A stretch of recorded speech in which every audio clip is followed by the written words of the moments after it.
We'll move on and wrap up, Keith, and talk about Leeds United, because we know that Ellen Road has been transferred back to the club for the first time since 2004. How significant is that for them? That's great. Look, it's a great move to see that. I think the fans will be very happy with that news. It has been a battle for them, as we've talked about before, to get their finances sorted out. But that's a sign that things are going the right way. And I think that's also the right use of new shareholder funds that are coming in. And they've always wanted, Angus, I know the CEO up there, would always want to have a strong foundation for the club financially. And that's what Leeds have needed for some time. It's been a mess over many, many years and the last couple of decades for Leeds. But now it does seem to be that things are gradually getting sorted out. I think having ownership of the stadium is a key thing. Now, what they're going to do with it and the expansion of it, we're going to have to wait and see. But I expect that to be announced sometime fairly soon as to some sort of plan or timetable. Of course, they'd want to have promotion as the main focus, which will always be the case in the Championship. But at some stage, they're going to have to look at how they can do something better with Ellen Road, which has still got issues as a stadium, certainly. And Keith, picking up on that then, how much could that renovation cost of Ellen Road? And more so, what sort of timeline would we be talking if they are to renovate it? Well, it's like I'm sure the architects will have given them a menu, and you can go right from adding another 100 million there, or I'm sure there'll be even talk about building a new stadium at some stage. But I think what they're looking at, the renovations that I've seen and the plan that I'm hearing may be floated, we're looking around about 40 to 50 million to try and improve what they have right now in Ellen Road, and that would be enough, I think, to get the facility up to scratch into the Premier League. And then once they've established themselves in the Premier League, potentially either a major upgrade or a new stadium in Leeds would have to be looked at. Ellen Road's in a great position, as we know, next to the motorways, etc. It's good. It's got great history, etc. But a bit like Goodison, it's past its sell-by date in terms of the actual facilities internally, and there needs to be some work done on that. So but it's good news. It's back in the club's asset sheet. So good stuff. And CBS, Keith, they've signed an EFL TV rights deal for the US. What do you make of that news? And how quickly do you think the EFL is growing globally? Very interesting. Look, NBC have had a huge success story with the Premier League. There's no doubt that the rating numbers have gone through the roof. NBC realised pretty quickly they had a winner on their hands, and it has proven so. CBS obviously are trying to imitate that with the Championship. And with the American owners that are now coming into there's a story. You can imagine every time Leeds are mentioned on CBS when they're playing, the San Francisco 49ers will be mentioned as well. And you got Tom Brady in Birmingham if they get back in the of course, into those games. A lot of JJ Watt at Burnley. All these sort of American ties now give CBS some colour and some stories around the game that weren't there before. So it gets the American fan much more interested when there's an American background story to it.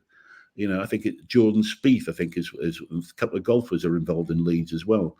All these things give the commentators some great stuff, and give the American fan an interest that they're now, rooting for Tom Brady's team against the 49ers.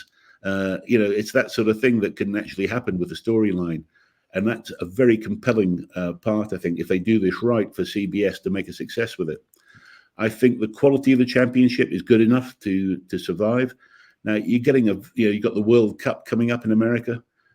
So we're going to see the MLS doing very well. We're going to see the Championship, the Premiership. We're seeing a lot of football coming into America. But I think the market's ready for it with the Hispanic population there as well. I think it's going to be a very, very strong market. I mean, I go back to the days back in the 70s when we had Pele and Bobby Moore, those sort of things. I actually played against George Best when he played in the MLS myself. And just for my sins, I got beat 10-1 and I was a centre-half. But it goes back to those days, and it's taken a long time. But I think now it really is you're dominating as a sport. The NFL will always be there, but it's such a short season. So I think football's really, coming home to America at the moment. Do you think, Keith, sort of picking up on that and the excitement within that, then that the US owners of the EFL clubs probably played a key role in this agreement? And actually, is this sort of a deal we could see being extended further and further with more revenue potentially involved? Yeah, look, the NBC deal grew, I think, doubled, tripled, and I think the CBS one will as well if the viewing numbers can be substantiated. And I think if CBS, as I say, if they use the backstories properly and get the right presenters, then I think they can see their viewership numbers grow. And the other good thing for the Championship is they're not going head to head with a lot of the Premiership dates. There'll be odd days and nights when there'll be Championship games on that will not be up against Premiership games. So they'll start to carve their own niche. And so I think there's a great chance here for the Championship and the EFL overall to come together and to really produce another second level niche of soccer dominance in America.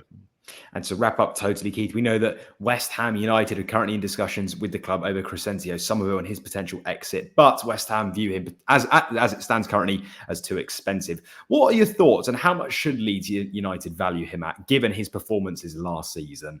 Well, as I understand it, the numbers we're talking about are 25 million, which still would seem a fair value. Look, he's young, but I think he's probably worth the chance for West Ham. You've got to see what Lopetegui thinks. He may have some other Spanish options that he sees as similar, but I think Somerville's worth the chance. I think he's one that could really make it, and I think that at 25 plus some add-ons, I think that's what could get the deal done. I mean, given, Keith, at Liverpool, Fulham, PSG, there are multiple clubs across Europe interested in the Dutchman. Could they be holding out for a bidding war? Is that probably what the owners will be looking at going into the summer transfer window to try and raise as much funds as possible? Absolutely, that's what they're going to be hoping for, but it doesn't seem to be materialising. At least we haven't seen anybody. But then again, a lot of the bids and discussions are often behind the scenes and not in the media. And so let's wait and see. There's no doubt he's a talent. He's the right age. But I don't see a big bidding auction going on.